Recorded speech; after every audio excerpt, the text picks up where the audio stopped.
নমস্কার। অনেক লোকের ছোট্ট ছোট রোগ প্রায় রোজই দিন লেগে থাকে। তাদের মাথা ব্যথা করছে, জ্বর হয়ে যাচ্ছে, কানে ব্যথা, পেটের ব্যথা, কিছু না কিছু লেগেই আছে। তারা ডাক্তার দেখাচ্ছে, কোনো রোগ ধরা পড়তে পারছে না, টেস্টও করাচ্ছে, কোনো বড় রোগ নেই। কিন্তু এই যে ছোট ছোট রোগের জন্য প্রচণ্ড বিরক্ত হয়ে যায়। তার জন্য একটা ছোট্ট উপায় বলবো, এই উপায়টা করলে অতি অবশ্যই লাভবান হবেনই হবেন। কি করবেন? মঙ্গলবার দিন সকালবেলা উঠে স্নান আদি করার পর আপনি আপনার মন্দিরে বসবেন, একটা পাত্রের মধ্যে জল ভরে নেবেন।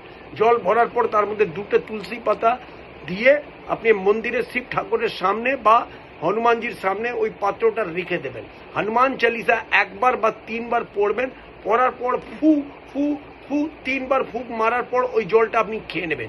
এই ক্রিয়াটা আপনারা রোজ রেগুলার যদি করতে পারেন তাহলে দেখবেন কয়েকদিনের মধ্যেই আপনার এই শরীর স্বাস্থ্য যেটা খারাপ হচ্ছে নিশ্চয়ই আপনার ভালো হয়ে যাবে আর আপনি লাভবান হবেনই।